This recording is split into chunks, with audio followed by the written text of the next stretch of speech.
Assalamualaikum warahmatullahi wabarakatuh. Bismillahirrahmanirrahim. Innal hamdalillah nahmaduhu wa nasta'inuhu wa natubu ilaihi wa na'udzu billahi min shururi anfusina wa min sayyiati a'malina. May yahdihillahu fala mudilla lahu wa may yudlil fala hadiyalah. Asyhadu an la ilaha illallah wahdahu la syarika lahu wa asyhadu anna Muhammadan abduhu wa rasuluh. Allahumma shalli wa sallim ala nabiyyina Muhammadin wa ala alihi wa ashabihi. Wa ba'du. Qala Allah Ta'ala: Al-yawma nakhtimu ala afwahihim wa tukallimuna aydihim wa tashhadu arjuluhum bima kanu yaksibun. Bapak saudara sekalian, jamaah salat maghrib yang tentunya semoga senantiasa dirahmati oleh Allah Subhanahu wa Ta'ala. Alhamdulillah, sepantasnya selalu untuk kita panjatkan kepada Allah. Dialah Allah yang telah memberikan kepada kita nikmat al-Islam ini, nikmat yang paling besar, nikmat yang paling indah yang Allah hadiahkan kepada umat ini adalah Islam ini. Hanya sayangnya kadang-kadang kita tidak merasakan betapa nikmatnya Islam ini, karena hati mungkin tertutup ya oleh banyaknya hijab dunia. Yang kedua, kita juga mendapatkan nikmatnya iman, yang tentu dengan dorongan iman itu kita bisa melangkahkan kaki untuk sholat berjamaah, dan semua itu pantas untuk selalu kita syukuri. Salawat dan salam juga selalu semoga tercurah atas junjungan kita, panutan kita, teladan kita, Rasul kita yang paling mulia, Nabi kita Muhammad sallallahu alaihi wa alihi wasallam. Bapak dan saudara sekalian yang dirahmati Allah Subhanahu wa Ta'ala, dalam satu cerita Ibnu Abbas, setelah 7 bulan lamanya Nabi pindah dari Makkah ke Yathrib, atau yang sekarang dikenal dengan kota Madinah. Pada ketika itu rumah Nabi sudah selesai dibangunkan dan masjid juga sudah terbangun. Nabi yang tadinya tinggal di rumah sahabat mulia, salah satu di antara orang Ansar yang terkaya.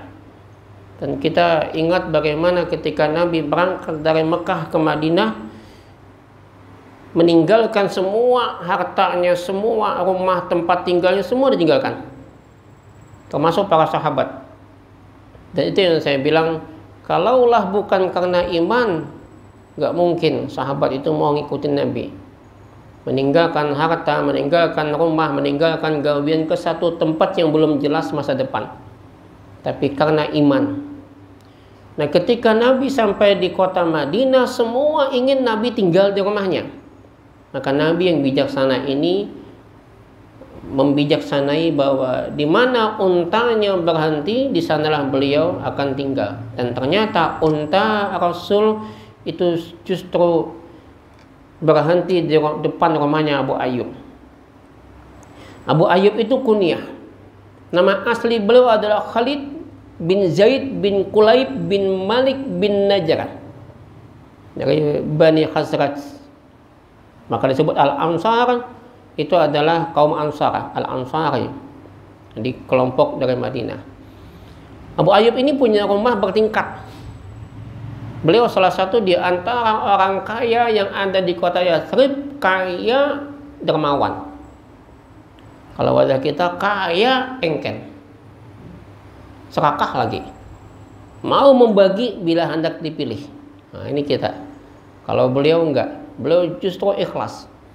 Nah, ketika Nabi sampai di situ, Nabi masuk ke rumah itu, dengan senang Abu Ayyub menerima, bahkan meminta Nabi tinggal di atas, karena rumahnya bertingkat.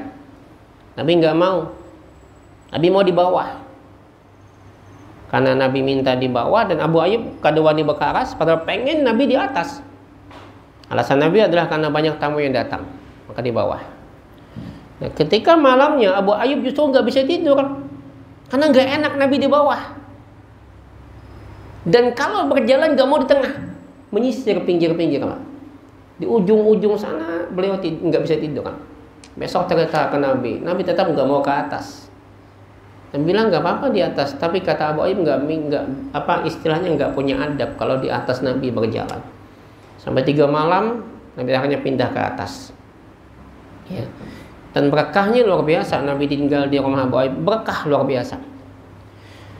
Nah, setelah 7 bulan lamanya Nabi rumahnya selesai, kemudian masjid juga selesai, maka Nabi pindah ke rumah yang sudah dibangunkan.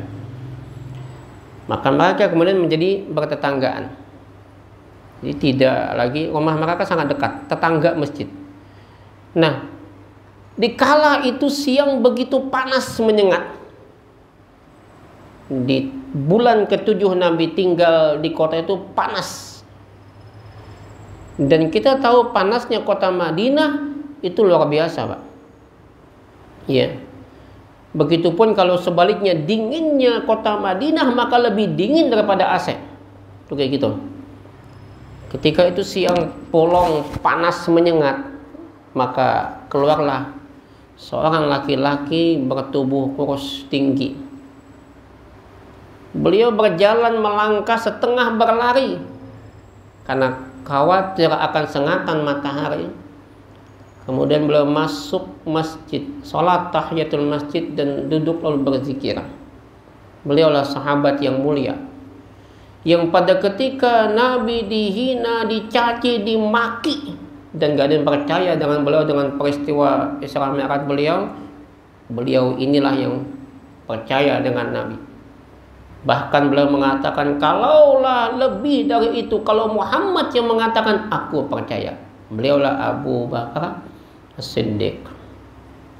Tidak berapa lama keluar lagi seorang laki-laki yang bertubuh tegap, kekar, kuat, dan badan juga tinggi, yang kalau beliau naik kuda itu kakinya hampir menyentuh tanah. Beliaulah sahabat Umar bin Khattab, singa Allah di padang pasir, Asadullah, singanya Allah. Juga sama berjalan setengah berlari karena khawatir panas itu menyengat beliau. Dilihatnya sahabat mulia Abu Bakar, beliau bertanya, ya Abu Bakar, wahai Abu Bakar, kenapa pian di siang hari panas begini, asar masih lama lagi, kita udah salat zuhur udah selesai, kok sampean di sini, kenapa? Kata Abu Bakar, ya Umar, aku kepanasan, kehausan, dan juga kelaparan. Jarak rumah Abu Bakar dengan masjid itu lebih kurang 100 meter. Maka aku kemudian ke masjid ini untuk berzikir. Zikir itu bisa membuat sakit, haus, dan lapar itu hilang. Bagi orang yang memahami tentang zikir dan memaknai masuk ke dalam kalbunya. Inilah yang selalu disebut dengan tingkatan ihsan, menggunakan perasaan hati dan jiwanya. Nah, kalau dihadiskan anta'budallah ka'annaka tarahu fa in lam takun tarahu fa innahu yaraka, itu ihsan. Engkau beribadah kepada Allah seolah engkau melihat Dia. Itu kan di sini sebetulnya perasaan, nikmatnya. Kemudian Abu Bakar nanya dengan Umar, ya Umar, kau bagaimana? Saya juga, wahai Abu Bakar, saya juga kehausan, kelaparan, kepanasan. Tidak berselang lama keluar lagi seorang laki-laki yang rumahnya tidak jauh dari masjid. Dan kali ini beliau tidak seperti 2 orang sebelumnya yang berjalan melangkah setengah berlari. Laki-laki ini keluar dengan tenang, seolah tidak takut kepanasan, dan memang tidak pernah panas beliau. Sebab kemana kakinya melangkah, maka ke situ awan selalu berjalan di atas kepala beliau. Beliaulah Nabi yang paling mulia, Nabi yang tidak pernah lupa dengan umatnya, Nabi yang pernah satu waktu pulang dari Baqi' subuh, ya. Setelah selesai sholat subuh beliau ke Baqi' lalu pulang. Sepanjang jalan mulai bakek sampai rumah nangis. Sahabat nanya, "Ma yubkika ya Rasul? Kenapa engkau menangis ya Rasul?" Kata Nabi, "Waditu anni laqitu ikhwani." Aku rindu hendak benar bertemu nondang sanakku. Aku ingin sekali berjumpa dengan saudara-saudaraku. Sahabat berkata, "Awalaisa nahnu ikhwanuka ya Rasul? Bukankah kami ini saudaramu ya Rasul?" Kata Nabi, "Antum ashabi." Kalian sahabat. "Walakin ikhwani alladhina amanu bi wa lam yarawni." Yang kumaksudkan dengan saudaraku dan sanakku Yasidin, nang dia itu beriman lawan aku walau tidak pernah berjumpa dan melihat aku. Nangis tuh. Sepanjang jalan yang ditangisin adalah siapa? Nang dia itu tidak pernah melihat Nabi tapi beriman. Siapa dia? Kita. Bayangin Pak, kita nanti bayangkan Nabi. Sepanjang jalan Nabi menangis. Siapa yang ditangisi? Kita nah ditemui Nabi. Coba bayangkan, pernahkah kita menangis ketika mengingat Nabi? Gak pernah. Padahal kita menangis paling menggandeng misalnya kan dompet kehilang, tercecer nangis kan. Apalagi ya kita nggak pernah menggandeng Nabi yang sampai menangis. Bahkan nanti di hari di padang mahsyar, yauma yafirul mar'u min akhihi wa sahibihi wa banihi, kayak gitu, wa ummihi wa abihi. Ketika semua orang berlari di hari, semua orang lari masing-masing, mereka memperhatikan masing-masing dirinya, keluarganya ditinggalkannya, istrinya, suaminya, ayahnya, ibunya. Di saat itulah kita perlu bantuan Nabi yang datang. Kita minta syafaat, datang dengan Nabi Adam. "Ya Adam, kau adalah Abul Bashar, kau bapaknya nih manusia ya. Tolong kami." Ujar Adam, "Aku gin kata kau nolong aku sorangan, makan buah yang dilarang Allah malah aku makan." Datang sana dengan Rasul yang pertama di bumi, Nabi Nuh. Rasul pertama di bumi Nabi Nuh. Kalau dalam kitab Minhaj Firqatun Najiyah Nabi Nuh. Karena Adam itu kan dua, mulai di surga sampai ke bumi ya. Kalau yang pertama asli mulai awal bumi ya Nabi Nuh. Datang Nuh datang lawan Ibrahim. Jadi Ibrahim, "Aku gin juga pernah berdusta 3 kali." Padahal dusta itu benar kan? Ya. Dusta yang dibenarkan dustanya Nabi Ibrahim itu. Dusta ketika memenggal patung. Jangan Ibrahim nang menyembah itu kada nih nama menyembah ini kan ke sini. Ini kan berdusta ini mahal lebih. Jadi ketua hal lebih kan. Yang kedua, bepadah bahwa Sarah itu adalah ading. Karena kalau bepadah bini dibunuh demi menyelamatkan kan boleh. Ya. Enggak bukan salah dustanya. Lalu kata Ibrahim, "Kau datangi Isa." Ujar Isa, "Datangin siapa?" Nabi Muhammad ujung-ujungnya. Nah, beliau keluar rumah dengan tenang, kemudian masuk masjid, salat tahiyatul masjid, dan dilihatnya 2 sahabat udah duluan di masjid. Diucapin salam. "Assalamualaikum warahmatullahi." Bapak Ibu, jangan lupa bila bertamuan siapapun dia saudara muslim, ucapkan salam. Salam mana? Salam pun kita. Assalamualaikum. Jangan selamat siang. Ini tahu aja Islam berataan. Assalamualaikum, selamat siang, salam sejahtera. Apaan Islam berataan? Pakai salam sejahtera segala, selamat siang. Selamat siang apanya? Selamat siang yang selamat. Coba kalau assalamualaikum, mudahan engkau selamat.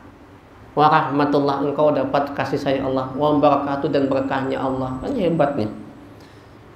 Kita ini udah salat tahajud jarang. Duha apalagi, kecuali hendak minta duit.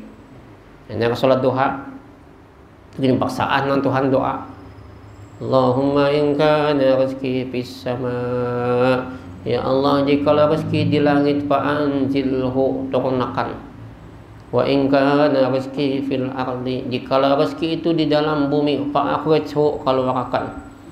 Wa in kana rizqi ba'idan, jikalau rezeki itu jauh, fa qaribhu, dekatkan. Wa in kana rizqi qariban, dan jikalau rezeki itu dekat, ya Allah dekatkan lagi Tuhan. Memaksa nih.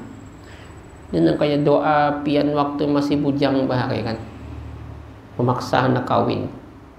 Ya Tuhan, jangan ulun hendak ulun si Allah nang itu. Mun belum jodoh ulun Tuhan nih jodoh akan. Nah, ini maksa lawan Tuhan nih. Nah, jadi kita udah sholat sunat jarang, puasa sunat jarang. Ya paling tidak salam barang. Kenapa? Ada pahala. Selamat siang dapat pahala. Tapi kalau assalamualaikum dapat pahala. Nabi duduk tuh lewat, datang sahabat, assalamualaikum, dengan Nabi, waalaikumsalam warahmatullahi, ini dapat 10. Datang lagi, assalamualaikum warahmatullahi, jawab Nabi, waalaikumsalam warahmatullahi, dengan Nabi, dia dapat 20. Datang lagi, assalamualaikum warahmatullahi wabarakatuh, dapat 30. Paling kada dapat nilai kan dengan mengucapkan salam tadi. Nah, Nabi nanya dengan kedua sahabat ini, kenapa kok ada di masjid? Maka kedua sahabat ini pun menceritakan bahwa mereka kehausan, kelaparan, dan kepanasan, maka ke masjid. Ditanya, kau ya Rasul bagaimana? Kata Nabi, aku juga. Jangan lupa, ini awal-awal Nabi masih di Madinah. Di saat kondisi ekonomi masih belum mapan. Rumah baru terbangun. Semua ditinggalkan di Mekah. Bukan berarti Nabi miskin, Nabi nggak miskin. Kalau doa Nabi minta dimiskinkan itu bukan dalam persoalan ini, tapi persoalan kesederhanaan. Ya, Nabi itu kaya. Beliau punya istri 9 yang hidup. Kalau semua kan 13, 2 meninggal, 2 dicerai, sisa 9. Itu semua dinafkahin tuh. Gak mungkin gak kaya beliau kaya. Beliau untuk mahar saja luar biasa, hampir 1 M kalau hitungan kita. Makanya kemarin ketika saya bicara fikih munakahat, bahwa yang dimaksudkan dengan taisirul khutbah, yang ringan khutbahnya, ringan maharnya, ringan nikahnya, itu bukan berarti rendah. Ringan itu adalah gini, kalau orang tuh sugih, baginya mobil tuh ringan. Tapi kalau orang tuh biasa atau memang miskin, maka yang ringan baginya mungkin 100.000 mahar. Kan gitu. Bukan berarti ringan itu rendah, benar enggak. Karena kalau bicara mahar itu adalah sesuatu yang paling bernilai. Nah, itu tergantung kesepakatan si bebiniannya. Nah, Bapak, saudara sekalian dirahmati Allah Subhanahu wa taala. Kemudian ketiga sahabat ini berzikir. Entah siapa yang memulai. Kemudian di antara ketiga sahabat ini ada kesepakatan. Entah Rasul atau Abu Bakar. Tapi dalam satu riwayat Nabi yang mengajak, di satu riwayat bahwa Abu Bakar yang mengusulkan untuk ke rumah Abu Ayyub Al-Ansari. Maka kemudian ketiga sahabat ini pun berangkat berjalan menuju rumahnya Abu Ayyub Al-Ansari yang rumahnya dekat dengan masjid.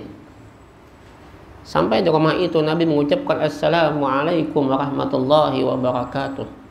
Dijawab Waalaikumsalam warahmatullahi wabarakatuh dari balik dinding.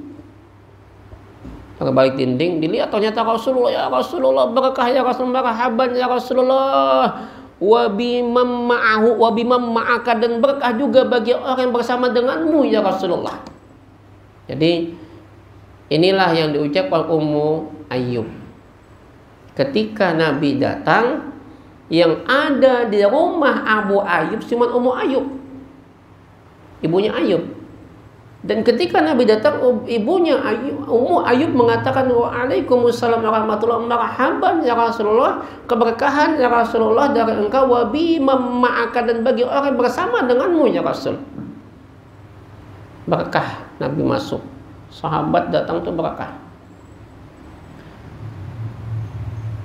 Ada ustadz, ada ulama di kampung itu berkah. Datang ke rumah itu berkah, ya. Kenapa? Karena mereka membawa ada ilmu di sana. Minta petuah, minta nasihat mereka.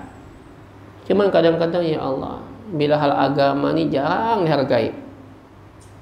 Ada kawan waktu lulus tugas di Batu Licin menyekolahkan anak les piano sebulan 1 juta. Pasnya mengaji di TPA cuma 100.000 sebulan. Coba lihat jauhnya itu 1 juta Selawi. Artis diundang, bulik 100 juta dibayarkan. Ustadznya berapa? Ulun tak kuning. Waktu di sana telah 1 juta aja ustadz aja. 1 juta aja, 100 juta. Padahal ini artis penyanyian 100 juta. Nah ustadznya nang sidin tuh 1 juta aja. Nah ini perbandingannya jauh. Ya kan gitu. Cuman egal gitu aja kan. Buka paha. Kada jadi japayakan, kada jola dalam japayakan kita mau jola. Kan gitu aja melihat nang itu aja 100 juta bayarkan. Kan luar biasa nih kita. Bupati, gubernur datang. Wah, baju bagus disambut. Ustadz datang, ya Allah. Luar biasa nih perbandingannya tuh. Nah, Nabi datang. Ketika itu ditanya ya Ummu Ayyub, adakah Abu Ayyub di rumah? Kata Abu Ayyub lagi ada di kebun. Entar lagi datang ya Rasul. Kata Nabi, kalau gitu aku nunggu di luar.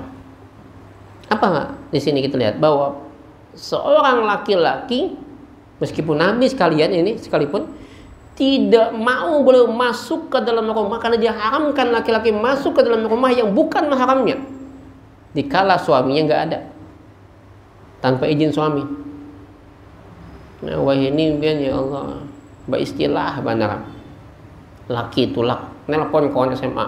Ayo nelak ke sini, tempulu abahnya kededa, tampulu abahnya kededa. Nelpon kawan.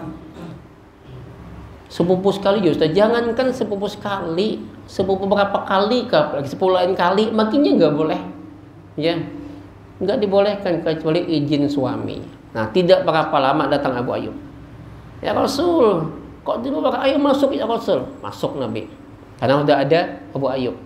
Langsung panggil istrinya, siapkan hidangan yang paling bagus, yang paling nikmat. Wah ini hebat. Siapkan hidangan yang paling nikmat, paling bagus. Kita kada umanya itu nawadah daripada basi dijulung. Abu Ayyub enggak sediakan makanan paling lezat. Dibikinlah roti yang paling nyaman. Beliau langsung ke kebun, mengambil kayak istilah batang pohonnya. Ketika sampai Nabi nanya, "Loh kok batang pohonnya dibawa? Kenapa enggak ke rumahnya?" Ya Rasul, kalau ulun bawa ke rumahnya, pian nggak bisa milih. Tapi kalau batang pohonnya yang dibawa, pian tinggal pilih yang mana mau. Dibawa semua. Kemudian beliau pun ke belakang mengambil kambing yang paling besar, sembelih. Kemudian ada yang digulai, ada yang istilahnya di karet atau dipanggang lah, dibawa di hadapan Nabi. Ada sebagian riwayat mengatakan bahwa Abu Ayyub kemudian juga menyiapkan mangkuk rantang untuk dimasukin dan dibawakan langsung dengan tangan beliau ke rumah Nabi untuk anak dan keluarga Nabi semua, Fatimah, ya, Ali, Zainab, semua untuk mereka dikasihkan. Itu oleh oleh Abu Ayyub langsung ke rumah mereka. Nah, Nabi kemudian makan. Karena Abu Ayyub tahu gini, bahwa Nabi itu nggak mau makan kalau nggak dibawakan bagi bini sidin. Karena gini, kan suatu saat Nabi diundang. Kata Nabi, "Ini pun diundang nggak Aisyah?" Nabi makan, dia nanya juga, "Aisyah kayak apa?" Paham tuh Abu Ayyub. Begitu harusnya suami. Kalau kita makan, bini makan juga. Ini kada nyaman makan di sare laut. Bulik bekesah lapar aja lagi. Aduh, lapar apa? Padahal udah makan. Ya, harusnya bawakan istri kan. Nah, lalu kemudian makanlah Nabi bersama 2 sahabat. Kemudian Setelah selesai makan, Nabi ambil kambingnya, sampelnya satu-satu ya. Nabi ambil, Nabi angkat. Ini ada kambing, ada roti, ada kurma. Nabi angkat. Kemudian Nabi bilang gini, wahai sahabatku sekalian, tadi kita kehausan, kelaparan, dan kepanasan. Kemudian dengan izin Allah, melalui saudara kita Abu Ayyub Al-Ansari, kita pun kemudian kenyang. Kita makan di tempat ini, kita kenyang. Ketahuilah oleh kalian, wa'lamu, ketahuilah oleh kalian. 3 kali Nabi bilang ketahuilah oleh kalian. Tidaklah, sambil diangkat, apa yang kita makan ini, yang kita minum, yang kita masukin ke dalam perut kita, kecuali nanti semua akan jadi darah daging dan akan jadi perbuatan, semua akan dipertanggungjawabkan di hadapan Allah. Lalu beliau membaca ayat, al-yauma nakhtimu ala afwahihim wa tukallimuna aydihim wa tashhadu arjuluhum bima kanu yaksibun. Surah Yasin ayat 65. Cuman kadang-kadang pas ulun takunakan bisa kada ingat. Karena kebiasaan kita kalau membaca Yasin itu laju. Yasin wal Qur'anil Hakim innaka laminal mursalin. Kada ingat bahwa itu surah Yasin. Al-yauma, hari ini. Nakhtimu ala afwahihim, kami kunci. Nakhtim, kami kunci ala afwahihim, mulut mereka. Wa tukallimuna aydihim, akan berbicara kepada kami tangan mereka. Wa tashhadu arjuluhum, dan saksinya adalah kaki mereka. Bima kanu yaksibun, dengan apa yang mereka perbuat, mereka kerjakan. Mulut dikunci, tangannya akan bicara. Apa tangan gawian, kaki saksi. Bepadah ke masjid, singgah ke pentol dulu aja saksi. Bujur aja Tuhan aja tangan ulun ke masjid Tuhan, jangan saksi. Bujur aja Tuhan aja ke masjid, cuman singgah dulu ke pentol semalam. Semua jadi saksi akan apa yang diperbuat olehnya. Bapak dan saudara, apa hikmah yang kita ambil? Hikmah yang kita ambil dalam ceritanya Ibnu Abbas ini, yaitu yang pertama, Nabi, sahabat, kehausan, kelaparan, kepanasan. Ini masalah. Artinya tidak ada satupun manusia hidup tanpa masalah. Kita tuh mulai lahir kan, ya lahir kan orang tua kita yang masalah kan, kita nggak tahu, nggak ngerti. Tapi sudah paham kita mulai masalah. Lagi zaman COVID nih kan, stres nih mama abah, gurunya nyaman mengajar lewat Zoom. Kalau stres mamanya nang ajar mengajar jadi hajar mahajar, karena anaknya melawan. Jadi masalah kita dulu ingat SMA mau kuliah, masalah kuliah di mana, kuliah masalah juga, begawi apaan yang digawi, ya kan, bingung jadi gawian. Akhirnya supaya jadi pegawai nyogok, karena tren ini bila jadi pegawai itu mantap dah. Belum tentu. Apa dikira pegawai itu nyaman? Belum tentu. Kelihatannya nyaman. Cuman pasti kita tahu eskat sanda aja banyak. Bujur kayak tanggal 1 sampai tanggal 10 nyaman. Bila tanggal 1 sampai tanggal 10 tolak makan sarang laut. Tanggal 11 sampai tanggal 20 hampir sarang laut. Sarang mie yang dimakan. 21 sampai tanggal 30 hampir sarang mie, sakit don, sakit kepala sini. Karena hutang kebanyakan. Ada negara Pak. Makanya saya bilang jangan bangga jadi PNS kalau nyogok. Jangan bangga jadi pejabat kalau nyogok. Banggalah jadi PNS jujuran, pejabat jujuran, pedagang nggak culas. Bangga kita. Tapi kalau kita misalkan jadi pejabat bangga dengan jabatan kita dari hasil nyogok, nggak usah bangga. Nih lihat, Al yauma nakhtimu ala afwahihim, dikunci. Yang akan bicara apa? Tangan nyogok, dia akan bicara nanti, saksinya batis. Maka jangan bangga kita walaupun pegawai yang rendah misalkan, tapi darah hasil yang bersih, ya, darah hasil yang nggak nyogok. Saya punya kawan, saya bangga dengan dia. Beliau alumni IAIN Fakultas Tarbiyah. Ketemu siapa aja, assalamualaikum, assalamualaikum, assalamualaikum. Bisa reki, tetap aja senyumnya. Senjata bagi dia adalah salam. Coba kalau salam pen, makan bemamai kan bemamai. Coba lihat, makan bemamai, assalamualaikum. Apa bemamai? Senjata paling ampuh tuh salam. Atau yang boleh kita kelahi pakai amcakan mandau, kada tuh bukan senjata, mandau tuh malah betimpasan, mati. Senjata paling hebat adalah ketika dia marah ucapkan salam, senyum, tuh hebat. Musuh jadi kawan tuh hebat. Tapi kalau berkelahi siku mati siku menjaga tuh kada hebat masih. Kecuali membela agama, ya. Itu yang harus kita pertahankan sampai mati. Kalau sekedar hanya karena bersesedipan sebanyak motor, baca celengan, kada hebat. Ya, yang hebat itu adalah salam, kata dia. Nah, waktu itu pernah jadi kaum di Gang Merpati. Tapi karena bawaannya dia beda sama bawaan orang kampung, persoalan paham, ya dia pahamnya memang agak kayak kita, nyampihin jadi kaum. Akhirnya umpat lawan ulun ke Kota Baru, Tanah Bumbunya Kota Baru. Ada lowongan kaum di sana, sekaligus ngajar. Jadi guru di sana karena lulusan tarbiyah. Dia bahasa Arab. Waktu itu dia tahun berapa waktu saya di sana?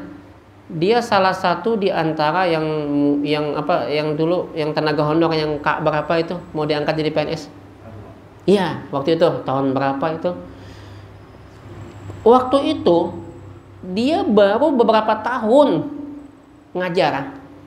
Oleh kepala sekolah mau dibikinkan 10 tahun. Dia nggak mau. Kenapa? Ujarnya kalaunya aku 10 tahun padahal hanya 3-4 tahun diolah 10 tahun, dusta. Jadi pegawai aku jadi habisam. Dari hasil dusta seberataan. Belum salut tuh. Dia nggak jadi. Mungkin kita kan beristilah tolong Pak SK-kan 10 tahun. Tuh kita. Kalau dia enggak, dia nolak. Tapi berkah Pak. Dapat bini di sananya. Dapat perumahan pulang. Akhirnya apa? Hidupnya sama juga. Antara jadi pegawai dan kata jadi pegawai, ternyata rezekinya sama. Andai kata ini jadi PNS juga, ini hasilnya kada halal. Tapi ini tetap jadi guru ngajar, selajur jadi kaum, selajur berumah. Hasilnya kayak itu juga. Ternyata memang sudah ditetapkan Tuhan. Nah itu yang salut. Yang kedua kawan di sini juga ada di Banjar nih. Dia guru di Sabilal Muhtadin. PNS disuruh oleh Kasubag kita waktu itu, sekarang jadi kepala di Martapura. Sudah kita kau olahkan sekian tahun manunya. Waktu itu beliau jadi kepala apanya? Enggak, jadi kawan tadi. Kalau ulun sebut pasti kenal. Dia korek. Rumahnya di KSN. Enggak jadi PNS juga dia. Kenapa? Berpegang teguh pada prinsip. Ternyata sama ya juga. Berisi juga apa nang dikira mungkin tanyaman inya.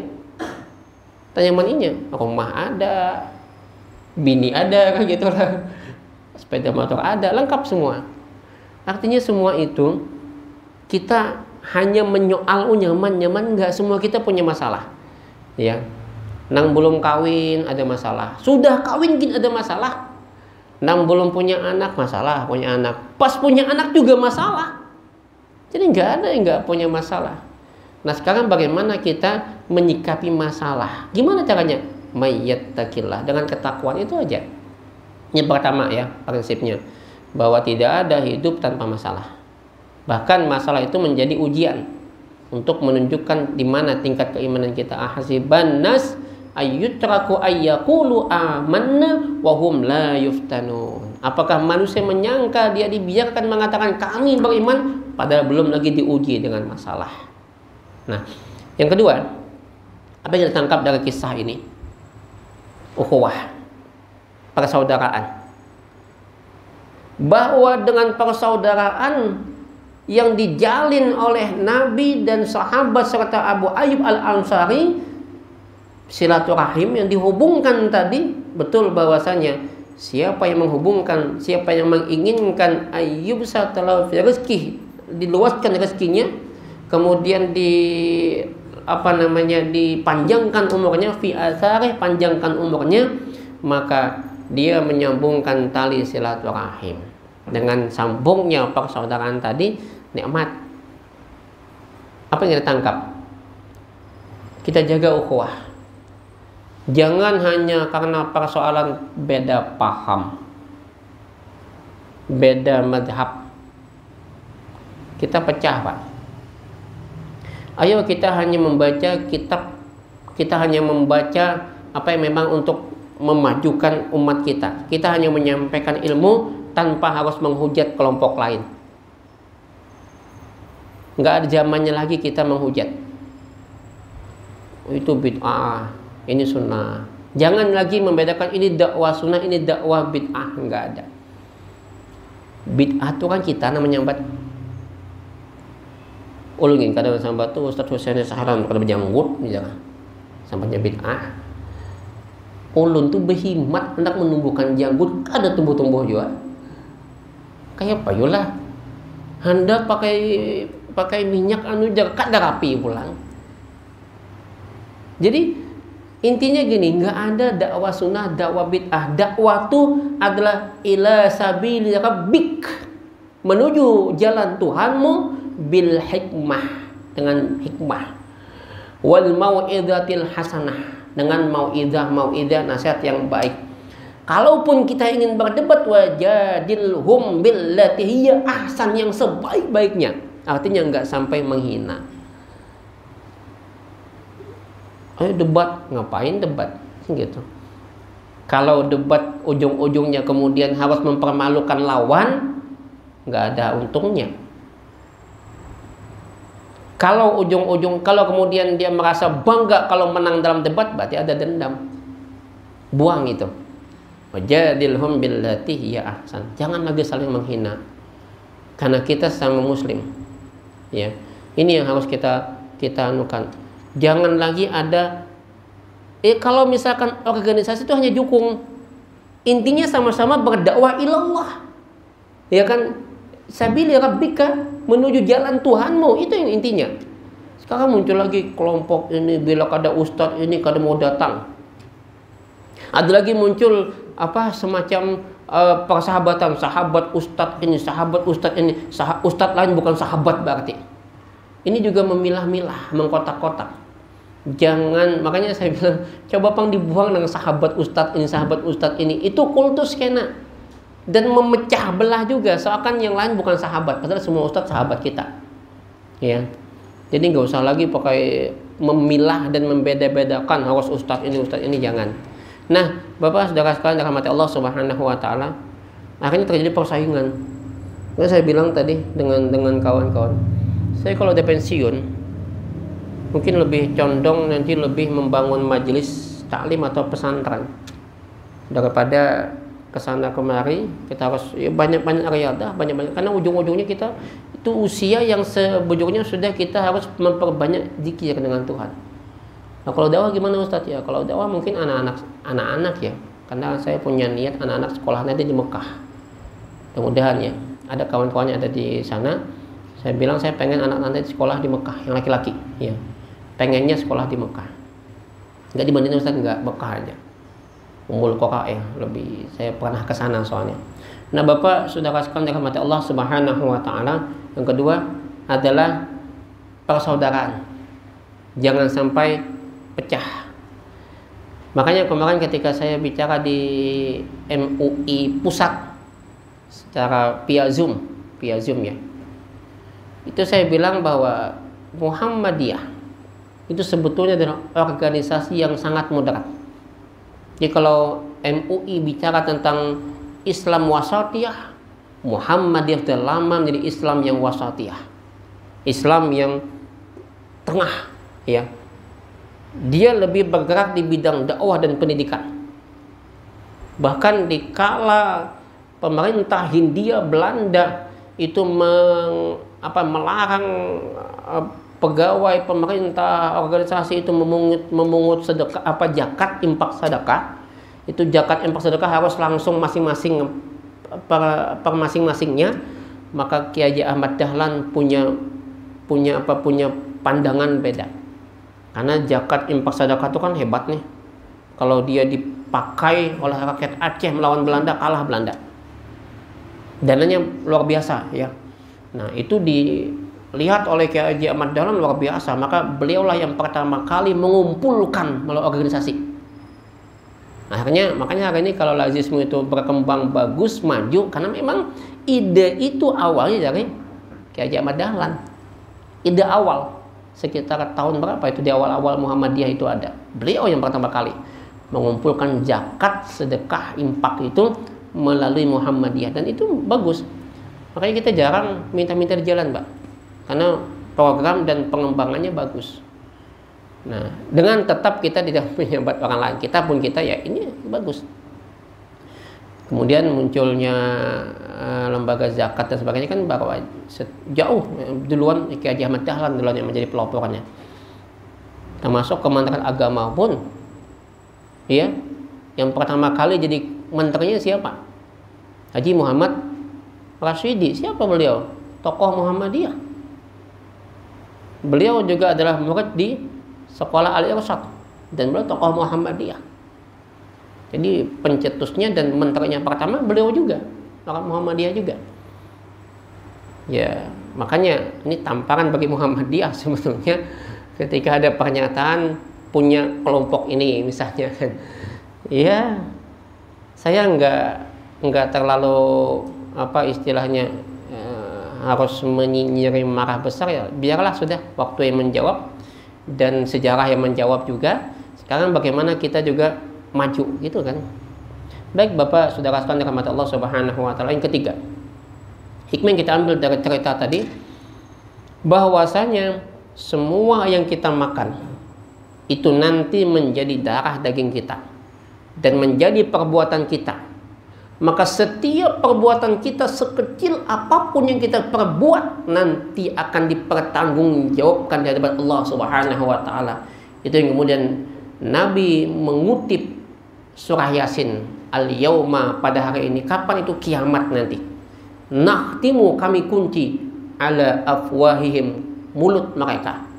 Wa tukallimuna aydihim, dan akan berbicara nanti adalah perbuatan tangan mereka. Berarti perbuatan. Semua akan jadi saksi, Bapak Ibu. Tempat duduk ini, tempat sholat kita, semua akan jadi saksi. Terutama juga kaki yang melangkah. Wa tashhadu arjuluhum, dan akan jadi saksi nanti adalah arjuluhum, batis kaki mereka, bima kanu yaksibun, dengan apa yang mereka lakukan. Maka kaki ini langkahkan ke tempat-tempat yang terbaik. Baik Bapak dan Saudara sekalian, karena Isya sudah sampai, ya, jam 7:26, dan ulun akan kembali lagi ke hotel. Ada kegiatan BIMTEK Penghulu. Tadi habis acara pembukaan langsung ke sini, dan kekawanan biasa berabut satu kamar ulun karena mereka tahu ulun pacaran bulik ke rumah. Jadi kawan bawa bini kan ke dalam, gitu kan, asal bini ya. Tadi Ustadz pian bulik cewek ulun, karena tahu bila di sini kan pasti bulik. Kecuali jemaah tapaka semalam pun kada bulik. Barangkali ini kita tutup dengan doa kafaratul majlis. Subhanakallahumma bihamdika asyhadu an la ilaha illa anta astaghfiruka wa atubu ilaik. Hasbunallahu wa ni'mal wakil. Assalamualaikum warahmatullahi wabarakatuh.